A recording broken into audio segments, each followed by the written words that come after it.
van a ser lo que nosotros conocemos como leyes, reglamentos. En cierto sentido, esas van a ser las normas jurídicas. Ahora, cuando hablamos de un juicio jurídico, es cuando ponemos un sujeto, una conducta y un valor normativo, que pues es una norma jurídica como tal. Dentro de la estructura de primero vamos a ver de la norma jurídica, regularmente tenemos dos partes. Es lo común, pero vamos a encontrar ciertas normas donde vamos a ubicar una única parte. Cuando hablamos de una norma jurídica, tenemos primero el supuesto de hecho o hipótesis y después vamos a tener una consecuencia jurídica. Vamos a ver, alguien que me haga favor de leer el código penal, cualquier delito, por favor.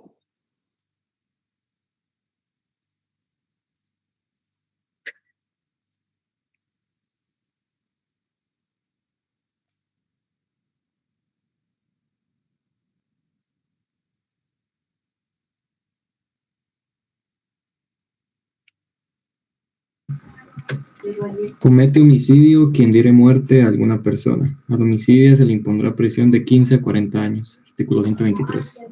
Va. Ahí se da cuenta, tenemos un ejemplo típico de una norma jurídica que tiene su supuesto de hecho y su consecuencia jurídica. Cuando hablamos de supuesto de hecho, ¿cuál sería la parte que es el supuesto de hecho de ese artículo? Compañero, quien diere muerte a una persona. Ajá, comete homicidio quien diere muerte a una persona. ¿Y cuál sería la consecuencia jurídica? La prisión de 15 a 40 años. La pena de prisión de 15 a 40 años. Entonces, ahí tenemos un ejemplo muy claro de lo que es una norma jurídica que tiene supuesto de hecho o hipótesis y su consecuencia jurídica. Ahora alguien que me haga favor del artículo 1 de la ley del organismo judicial, si lo tienen en la mano.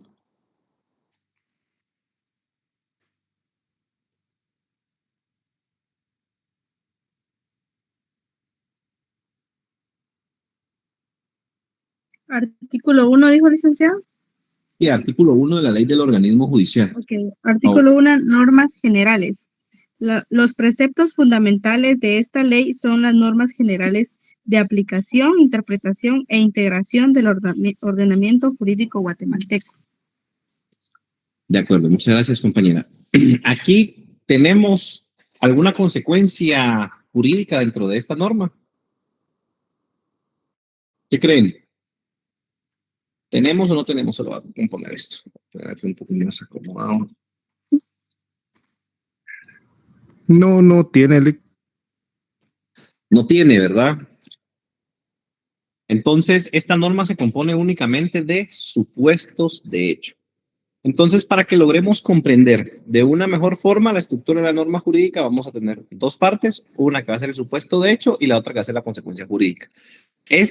La consecuencia jurídica no la va a tener toda la norma, cualquier norma, sino que van a ser normas que tengan una consecuencia como tal del supuesto que establece. Si nos damos cuenta, en el artículo 1 de la ley del organismo judicial solamente tenemos supuestos de hecho y a veces van a haber normas que no tienen un solo supuesto, sino que van a tener varios supuestos de hecho, que se deben de cumplir 1, 2 o 3 supuestos para que se pueda cumplir lo que establece dicha norma. Entonces, la hipótesis va a ser la descripción abstracta de la conducta o situación que va a regular. Cuando hablamos del homicidio, quien diere muerte a una persona va a ser la conducta que se está regulando como tal, mientras que la consecuencia jurídica va a ser la sanción, la atribución de derecho o la imposición de deber que va a contener una norma. Dentro de las definiciones de norma jurídica, que esas ya se las dejé a ustedes, ¿cómo definimos una norma jurídica? ¿Y cuál es la diferencia entre una norma jurídica y una norma moral o una norma religiosa?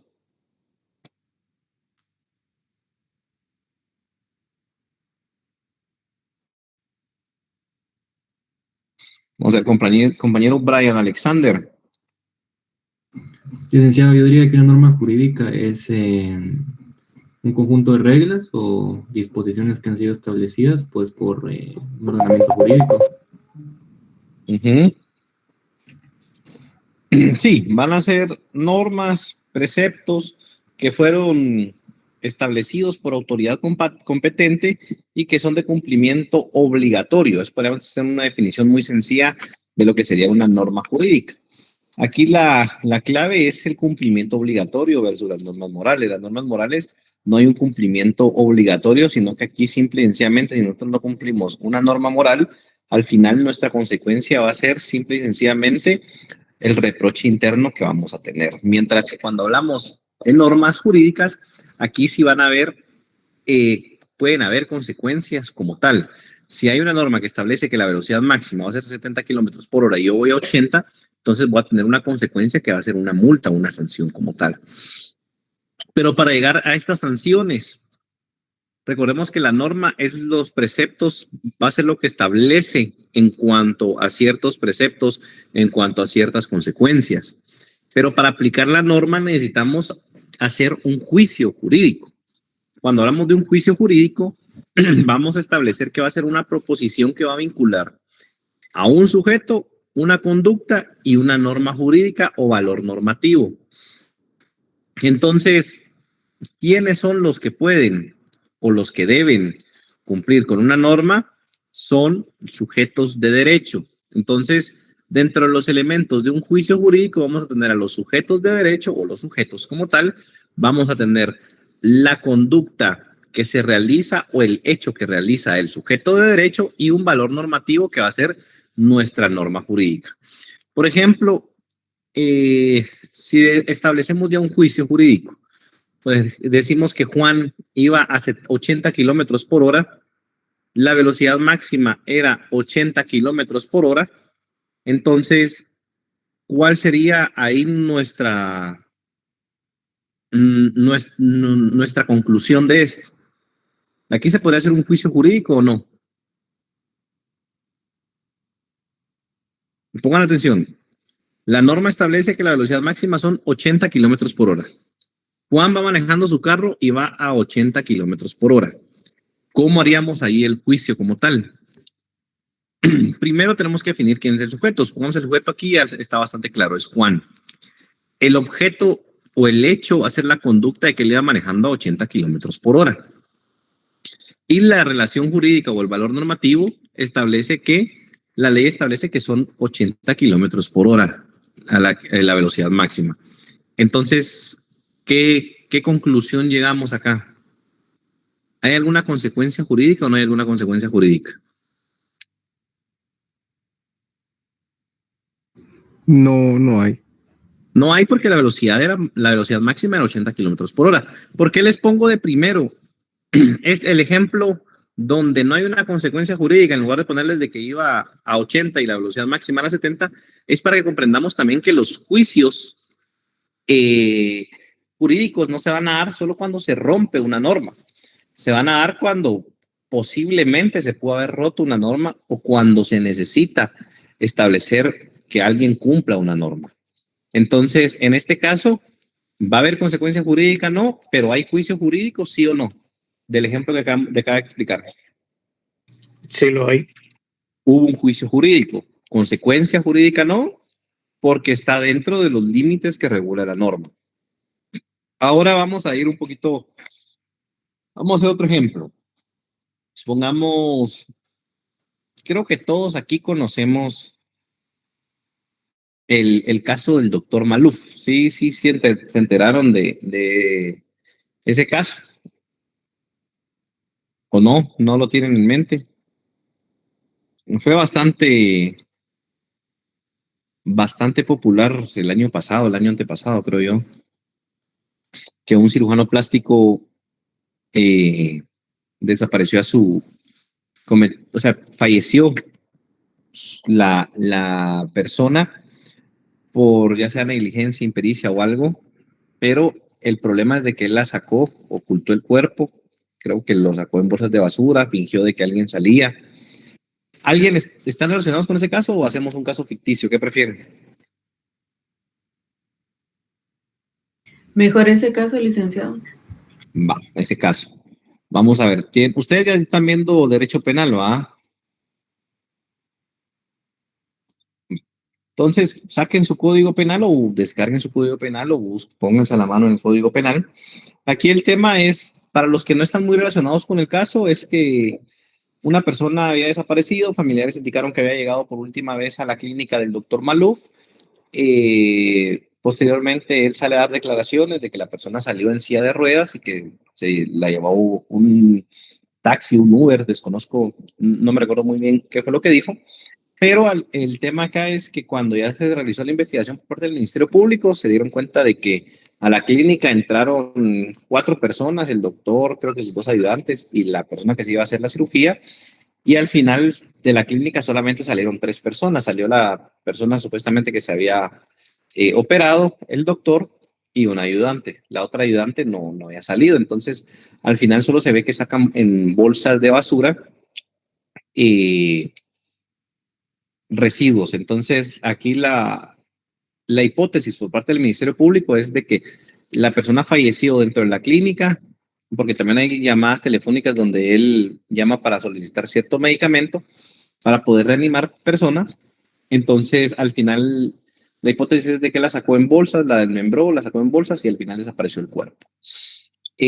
¿Aquí qué creen? ¿Qué tipo de...? Recordemos de que aquí sería homicidio o asesinato. Vamos a ver, busquen en su código penal y con las características que yo le di, vamos a ver, ustedes me indican qué creen, dónde encuadraría eso.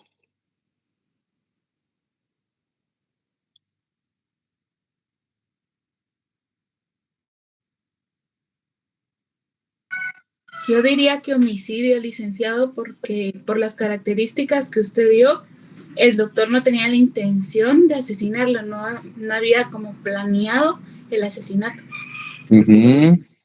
Vamos a ver, ¿qué más? Vamos a ver. A ver qué opina el resto.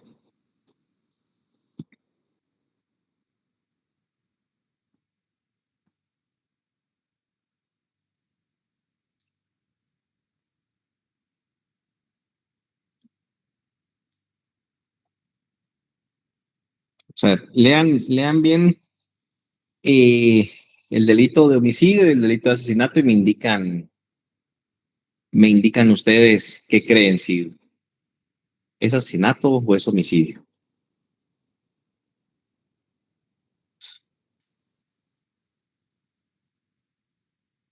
Ya tenemos una opinión de una compañera. ¿Qué opina el resto?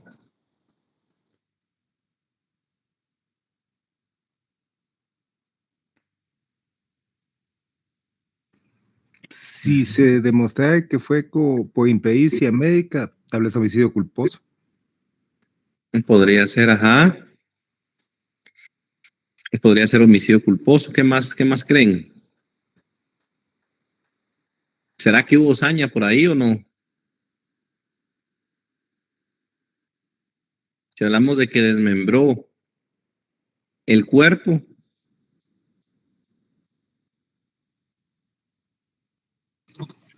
No la hubo debido a de que el acto de desmembrar el cadáver fue para encubrir el hecho.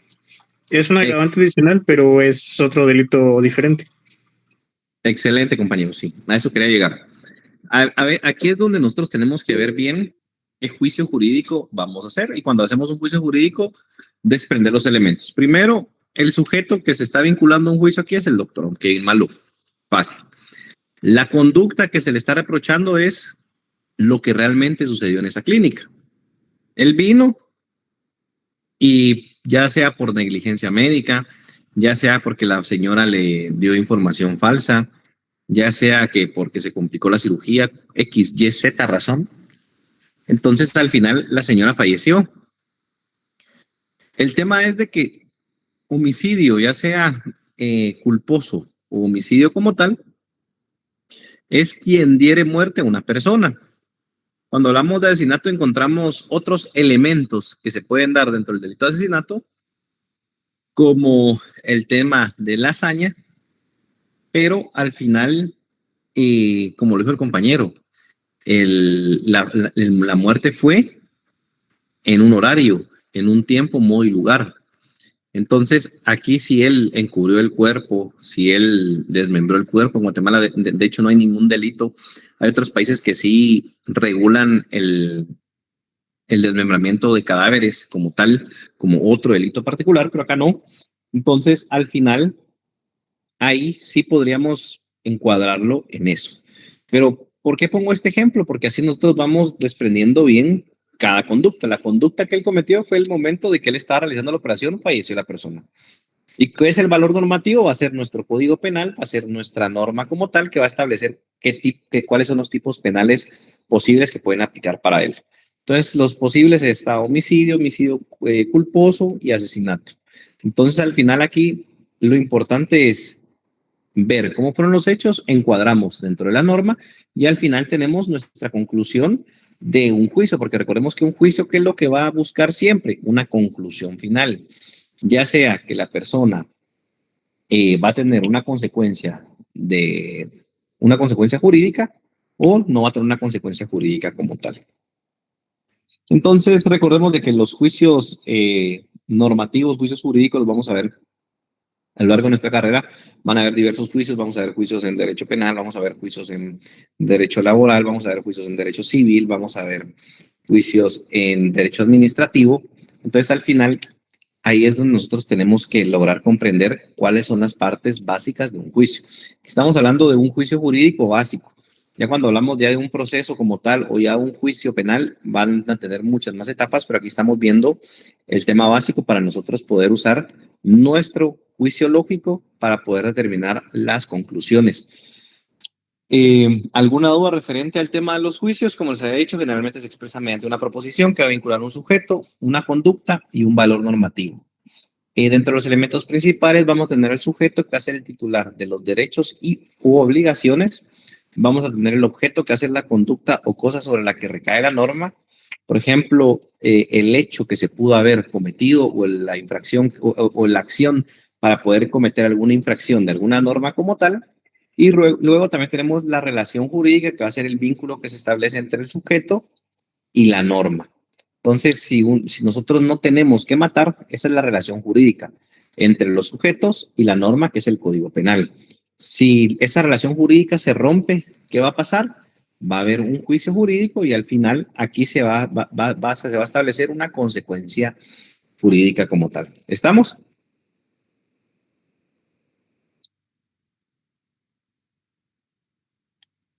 Va. Dentro de los juicios jurídicos, a veces regularmente lo vamos a dividir en dos proposiciones. Vamos a tener una proposición antecedente y una proposición consecuente.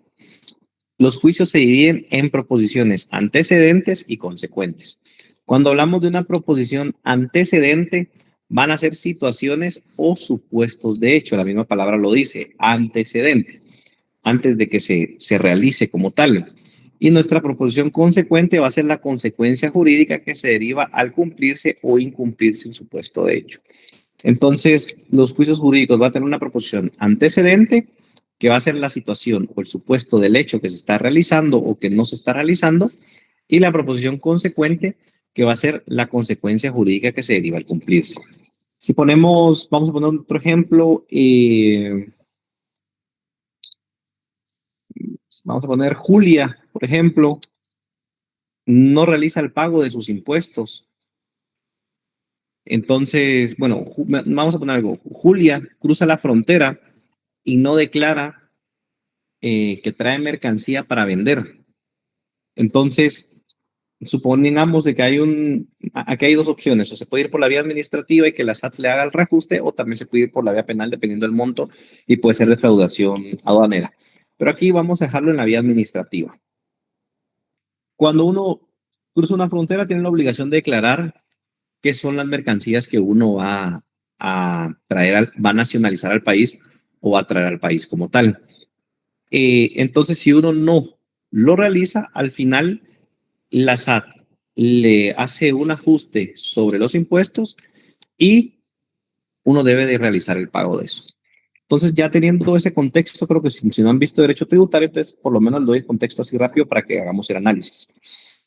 ¿Qué sucede si Julia, como habíamos dicho, cruza 10,000 quetzales de mercancía y no las declara? La SAT verifica que llevaba 10,000 quetzales no declarados y la SAT le hace un ajuste sobre esos 10,000 quetzales y debe pagar de impuestos 3,500 quetzales, por ejemplo.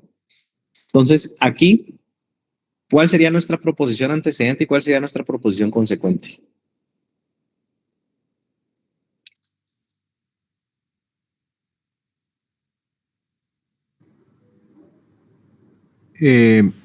Julia no declara mercancías al cruzar la frontera, evadir la declaración de mercancías o las personas que evaden la declaración de mercancías deberán pagar un ajuste, por ejemplo. Y entonces la consecuente sería, por lo tanto, Julia, al no declarar sus mercancías, deberá pagar el ajuste relacionado. Excelente, sí, cabal, bastante similar.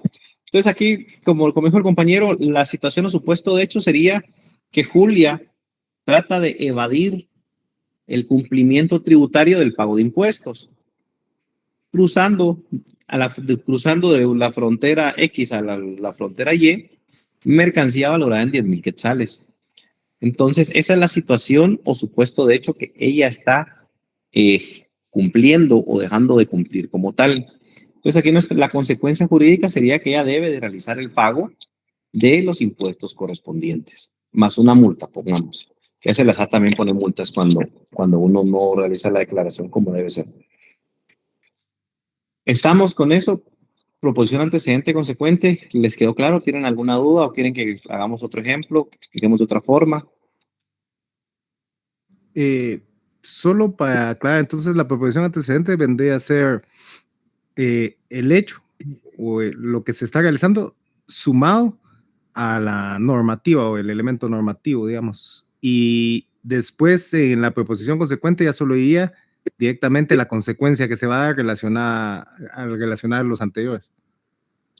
Sí, solo que aquí, por ejemplo, como usted dijo, va a ser la situación y la proposición antecedente va a tener el sujeto, la proposición y el valor normativo que hace la norma. Y la proposición consecuente va a tener la consecuencia jurídica, pero también va a tener la norma, porque recordemos que la norma establece qué consecuencias jurídicas se dan al momento del incumplimiento o al momento del cumplimiento de una norma como tal. Entonces, como usted lo dijo, ahí está bastante bien, solo que también la proposición consecuente va amarrada siempre a una norma, porque recordemos que la consecuencia jurídica se va a derivar de una norma como tal. ¿Estamos?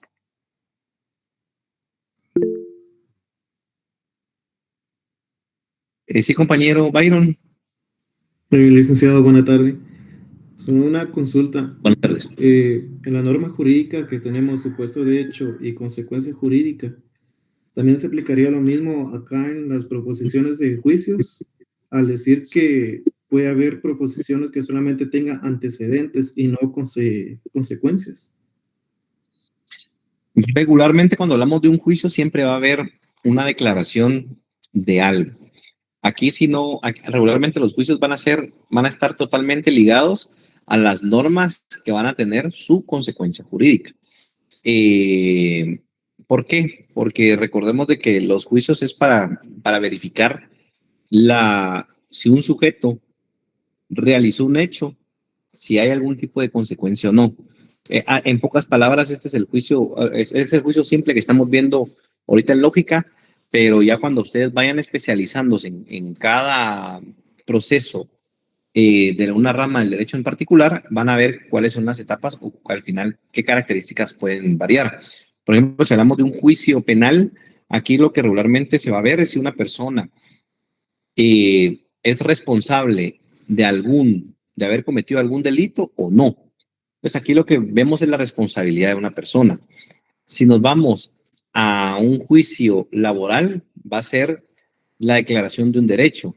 Si el trabajador tiene el derecho de que se le paguen los salarios caídos, si el trabajador tiene el derecho que se le indemnice, si el trabajador tiene derecho que se le paguen las horas extras, si el trabajador tiene derecho a que se le reinstale. Entonces, recordemos de que cada juicio va a tener función diferente. Unos van a declarar un derecho, otros van a obligar y mandar que se realice algo. Por ejemplo, cuando hablamos de un juicio atributivo, va a ser de que se debe de realizar algo. Por ejemplo, el cumplimiento de una pena podría ser, en un centro de detención podría ser también. Entonces, siempre cuando hablemos de juicios, sí va a haber una norma que va a tener su supuesto y su consecuencia. ¿Estamos? Entendido. Gracias, licenciado. De nada, compañero. ¿Alguna otra duda, compañeros?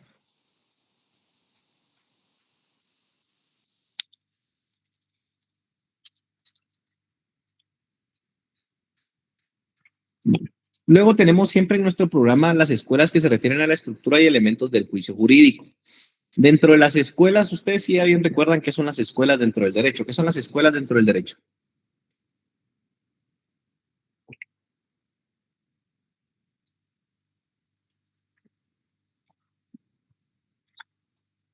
Diferentes puntos de vista ideológicos o filosóficos que se han gestado sobre la interpretación del derecho a través de la historia. Excelente, compañero. Como bien lo dijo, van a ser estudios doctrinarios de corrientes filosóficas en cuanto a un tema del derecho en particular. Entonces, cuando hablamos del juicio jurídico, a lo largo del tiempo, han habido, mejor dicho, diversas teorías, diversas tesis referente a cuál es la esencia del juicio jurídico. Entonces, dentro de las escuelas a las que se refiere la estructura y elementos del juicio jurídico, tenemos la Escuela Analítica Inglesa de Jurisprudencia, la Escuela de Viena,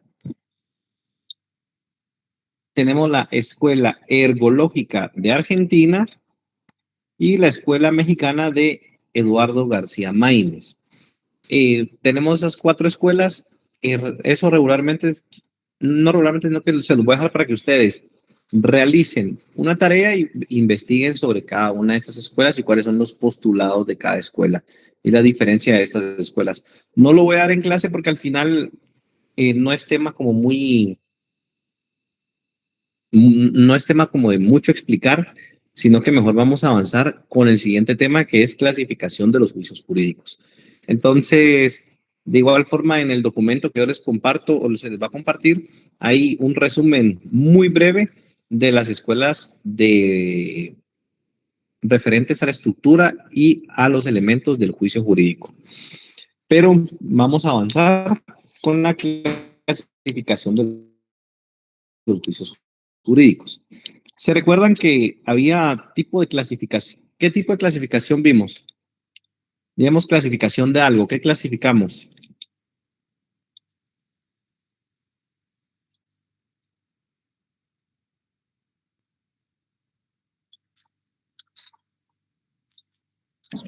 Los conceptos jurídicos.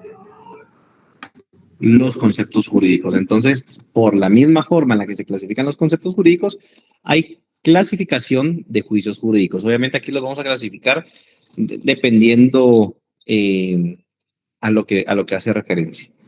Primero, vamos a tener la clasificación. La clasificación de los juicios jurídicos suele hacerse para establecer juicios, qué tipo de juicio se va a realizar, para ver qué criterios se adaptan dentro de este ámbito jurídico. Entonces, primero vamos a tener la clasificación de los juicios jurídicos por su cantidad. Esta va a ser bastante similar a una clasificación que ya vimos y conforme a su cantidad vamos a tener juicios universales, particulares y singulares. ¿Estamos?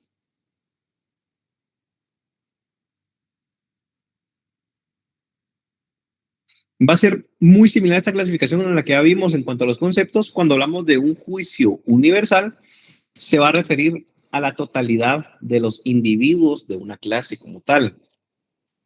Por ejemplo, si hablamos de una norma que establece el pago de impuestos, que establece el impuesto al valor agregado, entonces podríamos establecer aquí un juicio que todos los ciudadanos deben de pagar impuestos. Entonces aquí hay un sujeto, sí. ¿Quién es el sujeto? Todos los ciudadanos. ¿Cuál es el deber de los ciudadanos? Pagar impuestos. ¿En virtud de qué? De que una norma establece la obligación de pagar impuestos. Entonces aquí establecimos un juicio universal. ¿Por qué? Porque va aplicado para individuos de una clase en particular. Ahora, si hablamos de la clasificación de particulares, vamos a entender que va a ser una parte o un subconjunto. Por ejemplo, aquí podríamos establecer otro supuesto. Por ejemplo, algunos contribuyentes están exentos de impuestos. Por ejemplo, si hablamos del tema de las iglesias, si hablamos del tema de las organizaciones educativas, van a ser algunos contribuyentes y van a estar exentos de impuestos. Entonces, aquí, ¿cómo clasificamos ese juicio en particular? ¿Por qué? Porque tampoco es un juicio no es un juicio singular, perdón, porque no va a ser para un individuo en específico, sino que es para un subconjunto. Y tampoco va a ser universal, ¿por qué? Porque no se refiere a la totalidad de los individuos de una clase. ¿Estamos con eso? ¿Alguien tiene alguna duda referente a esta clasificación por su cantidad?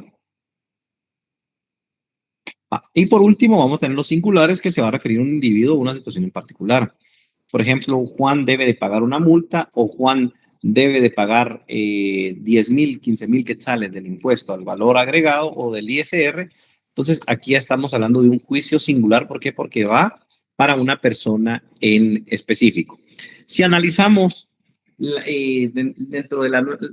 Creo que, no sé si ya está aprobada esa nueva ley, que es la que va a regular el control de velocidad del transporte pesado. ¿Han escuchado de esa norma? ¿No? Estuvo un poco controversial esta semana. Ajá, ha estado controversial. ¿Por qué? Porque quieren dar, el transporte pesado quiere que se haga una prórroga, ya se les ha dado no sé cuántos años de prórroga para eso.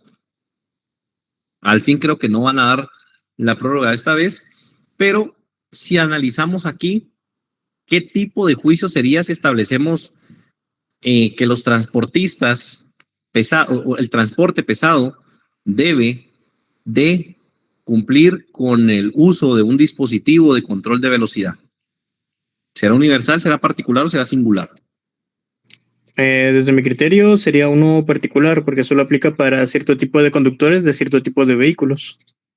Excelente, compañero Danilo. Sí, aquí sería un juicio particular. ¿Por qué? Porque no aplica para la universalidad de las personas que conducen vehículos, ni tampoco aplica para una persona en específico, sino que aplica para un subconjunto. Entonces, estamos con el tema de clasificación de juicios jurídicos conforme a su cantidad, que pueden ser universales, particulares, singulares. ¿Sí? Ok. Luego tenemos por su cualidad. Vamos a tener juicios que van a ser afirmativos y otros que van a ser negativos. Cuando hablamos de afirmativos es que establece la existencia de un derecho o de un deber. Por ejemplo, si yo estoy solicitando que Juan me pague a mí mi indemnización, entonces, si al final el juicio declara que yo sí tengo el derecho de indemnización, ¿qué tipo de juicio sería ahí? Si se establece, Cristian Maldonado sí tiene derecho al pago de indemnización. ¿Afirmativo o negativo? Afirmativo, licenciado. Afirmativo. Afirmativo. Ahora, ¿qué sucedería si fuera contrario? Si yo no tengo ningún tipo, o sea, yo no tengo ese derecho como tal.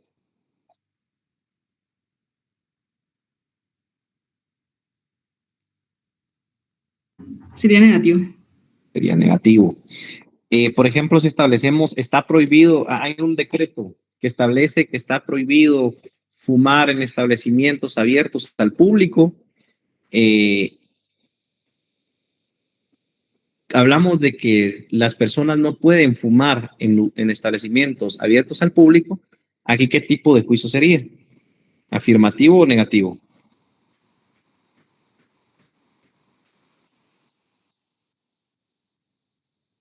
Negativo. Negativo. ¿Por qué? Porque prohíbe algo. Entonces, por su cualidad vamos a tener los afirmativos que establecen la existencia de un derecho o de un deber, y negativos que niegan o prohíben algo en particular. ¿Estamos? Creo que este está un poco más sencillo. ¿Alguien tiene alguna duda referente a esta clasificación de juicios?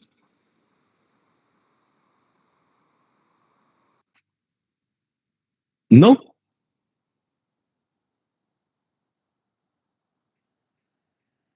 Bueno.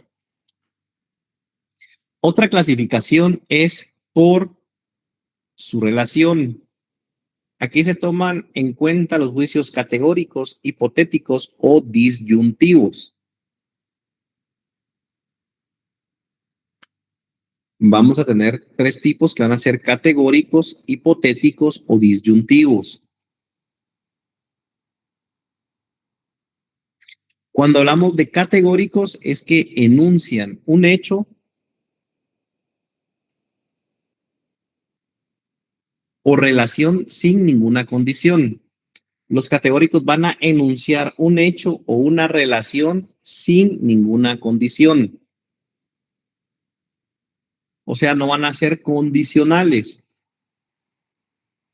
Un ejemplo podría ser que todos los contratos sin objeto lícito, ¿qué serían? Nulos. Excelente. Todos los contratos sin objeto lícito van a ser nulos. Todos los contratos que no sean de realización posible van a ser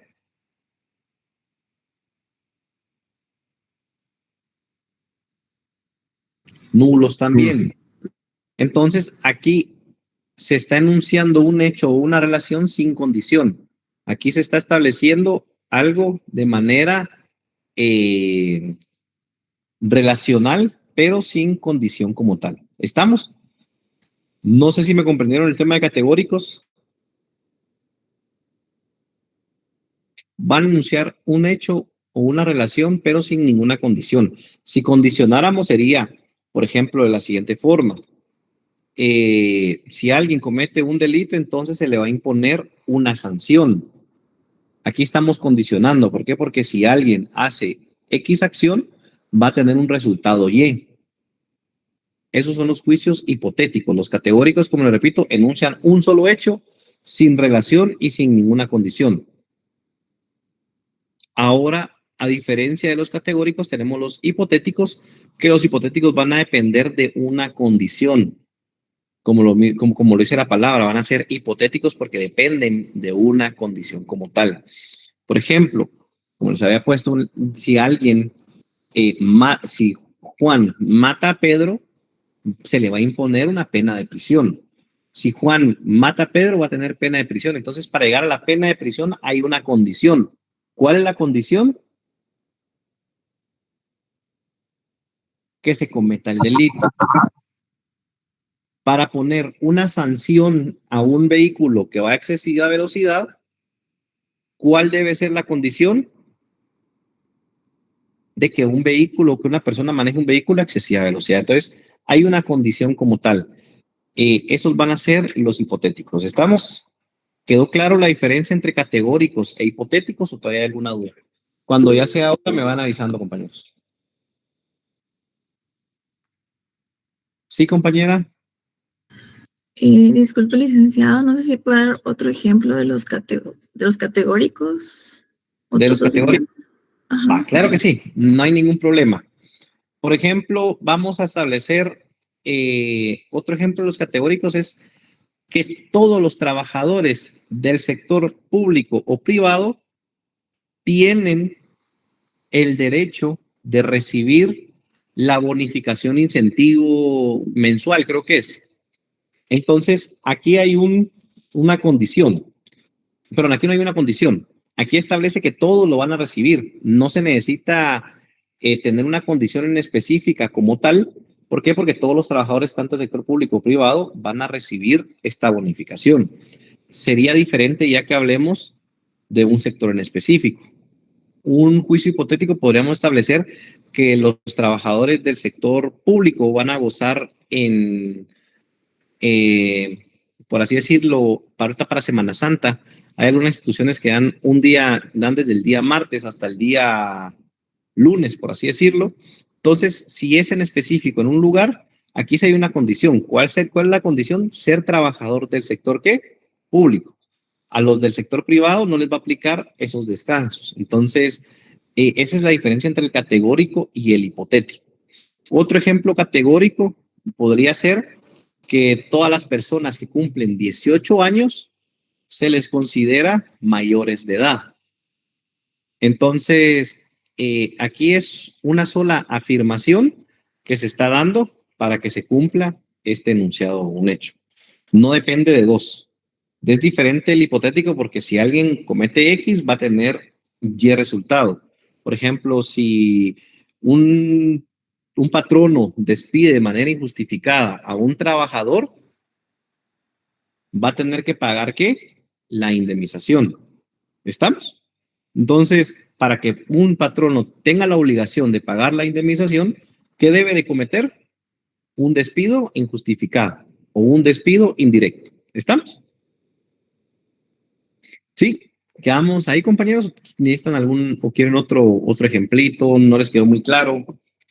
¿Sí les quedó al 100%? Va. Y cuando hablamos de disyuntivos, van a ser que plantean alternativas.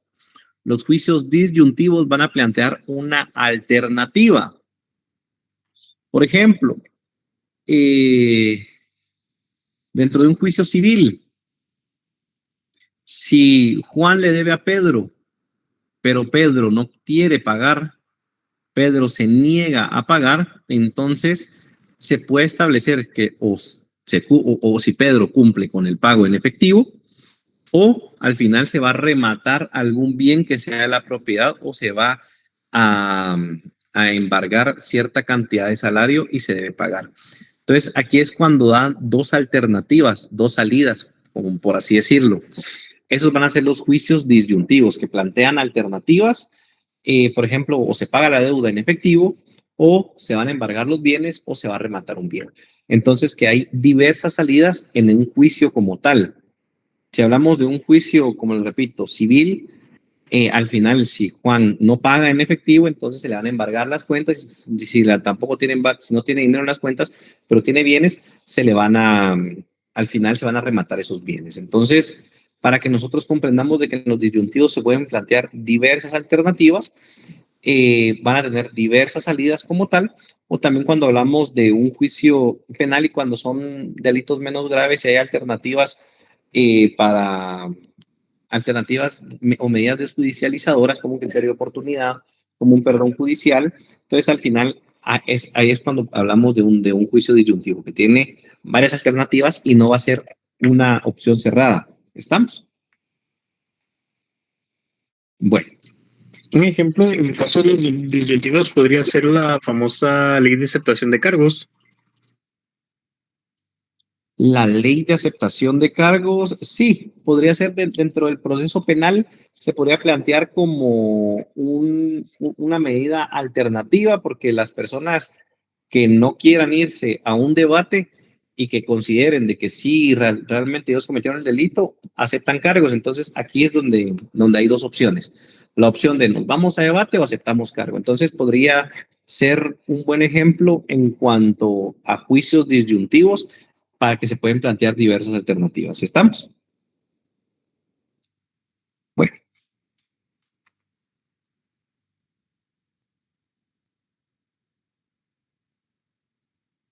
Y también tenemos, por último, clasificación por su modalidad. Cuando hablamos de por su modalidad,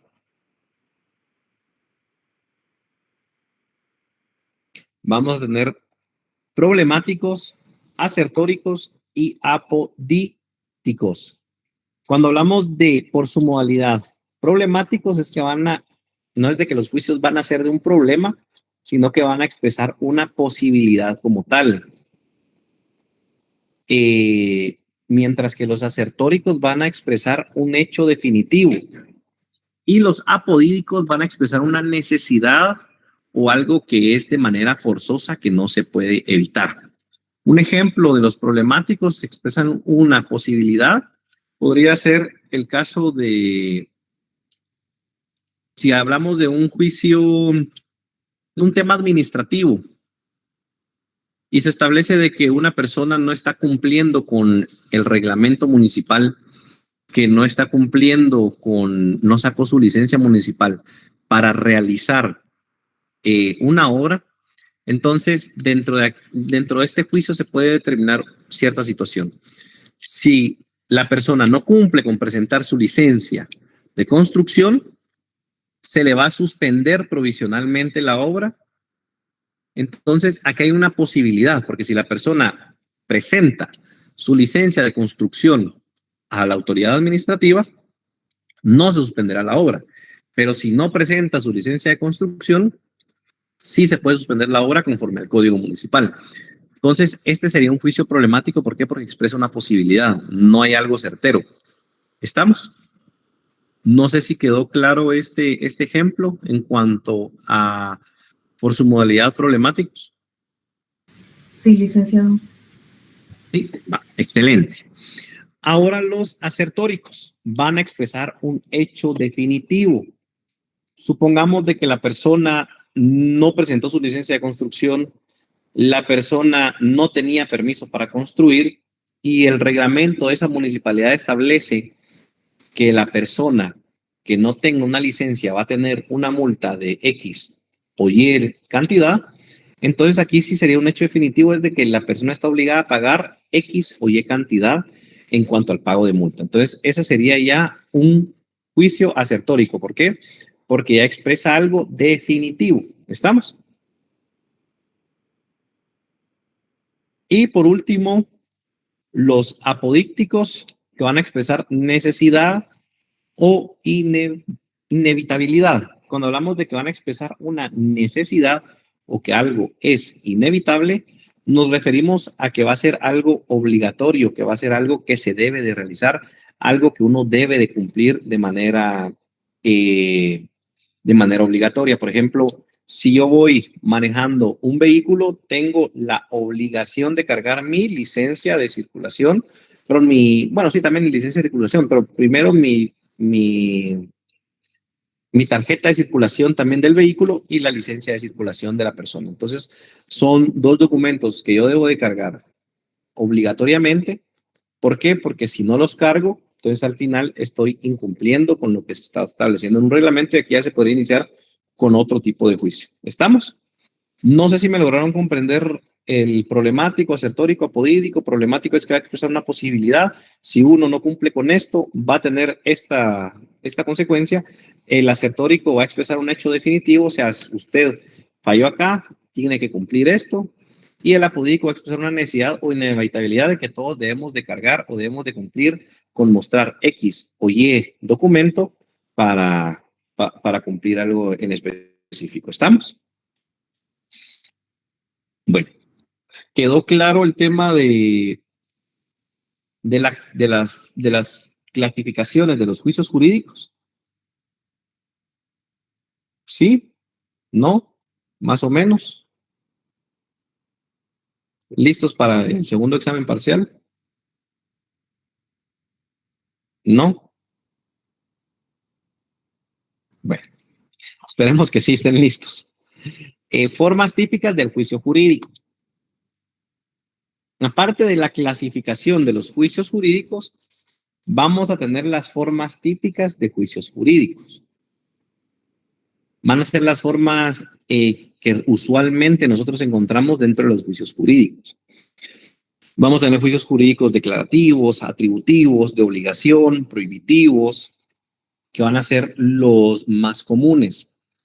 Cuando hablamos de un juicio jurídico declarativo, la función de estos juicios tienen como objetivo principal declarar o constatar la existencia de un derecho o una relación jurídica o un estado jurídico. Aquí solamente se va a limitar a establecer la relación de que si alguien tiene o no tiene derecho sobre una situación. Vamos a poner un ejemplo. ¿Será que si hablamos de un juicio penal donde Juan mató a Pedro y se va a establecer si él es culpable o inocente, será un juicio declarativo? ¿Qué creen?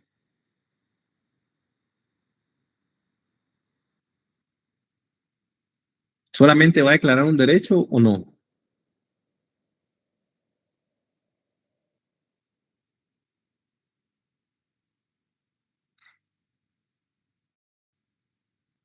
Puede ser una obligación también, tal vez. Va a traer una consecuencia como tal. Entonces, al final, no va a ser solamente un juicio declarativo, sino que va a ser un juicio atributivo. ¿Por qué? Porque va a tener una consecuencia. Si Juan sí mató a Pedro, va a haber una consecuencia, y si Juan no mató a Pedro, igual va a haber una consecuencia que va a ser la libertad de la persona o que ya no tenga ningún tipo de relación con ese proceso penal. Cuando hablamos de un juicio declarativo, es la declaración de un derecho. Por ejemplo, Los juicios civiles, regularmente la mayoría, los que son de conocimiento, van a ser juicios atributivos. Los juicios de los laborales también van a ser atributivos. ¿Por qué? Porque van a reconocer si hay un derecho en cuanto al trabajador, si el trabajador tiene un derecho en cuanto a las reclamaciones que le está haciendo el patrono. Por ejemplo, en estos juicios se va a aclarar si hay un derecho o no. Como les había dicho anteriormente, si yo vengo y estoy solicitando el pago de sueldos caídos, de reinstalación, de aguinaldo proporcional, de bono 14 proporcional, X, Y, Z cosas, entonces yo voy a presentar mis medios de prueba y al final ahí en el juicio se va a establecer si yo tengo el derecho o no, si realmente a mí me despidieron de manera injustificada, si yo tengo el derecho de los sueldos caídos, si yo cumplo con la configuración de lo que establece una relación trabajador-patrono. Entonces, todo eso se va a declarar si existe o no existe el derecho. Entonces, es un juicio declarativo como tal. O también una sentencia que declara la nulidad de un contrato de compraventa debido a un vicio del consentimiento va a establecer la declaración de un derecho. Ahora bien, los juicios atributivos, que son diferentes a los declarativos, estos van más allá de una mera declaración de un derecho. Estos van a atribuir o van a asignar una consecuencia jurídica específica. Van a establecer un vínculo entre el supuesto jurídico que debía cumplirse o que no debía realizarse y la consecuencia jurídica como tal. Por ejemplo, si hablamos de el pago de daños y perjuicios a una persona que causó un accidente, al final, ¿qué tipo de juicio sería este? ¿Declarativo o atributivo?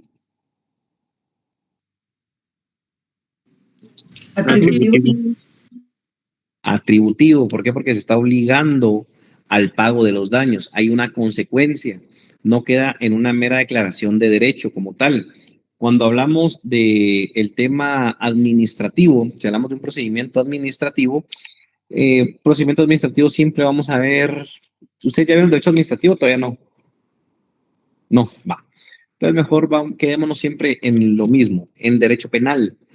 En el derecho penal sí se establece que Juan iba bajo efectos de licor y bajo efectos de licor colisionó a otra persona, entonces, y le causó daños a su vehículo. Entonces aquí al final se puede, dentro de la reparación digna del juicio penal, se puede establecer que Juan, aparte de pagar la multa que establece el Código Penal, también debe de realizar el pago de los daños a la otra parte. Entonces, este es un juicio que va a establecer consecuencias que se deben de cumplir, que van a ser juicios, va a ser los juicios atributivos. Dentro de los juicios atributivos vamos a tener dos subtipos, o sea, los vamos a clasificar en dos. Vamos a tener los juicios constitutivos y los juicios condenatorios. Cuando hablamos de un juicio constitutivo, es un juicio que va a crear, modificar o extinguir una relación jurídica. Los juicios constitutivos van a crear, modificar o extinguir una relación jurídica. Mientras que los juicios condenatorios van a imponer una sanción o pena a una persona que no ha cumplido con una norma o que irrumpió una norma como tal.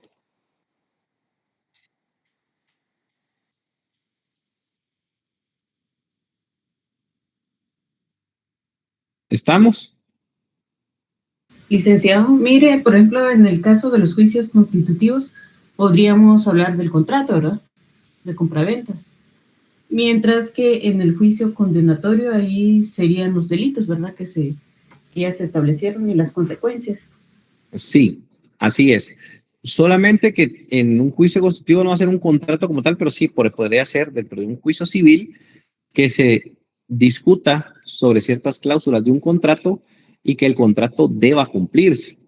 Entonces, por ejemplo, Juan y Pedro habían realizado un contrato de compra-venta de 2 pipas de combustible, y habían pactado el precio de 100,000 quetzales, por ejemplo, por cada pipa de combustible, y al final la primera pipa sí llega, la segunda pipa no llega y le dicen, mira, fíjate que subió el precio.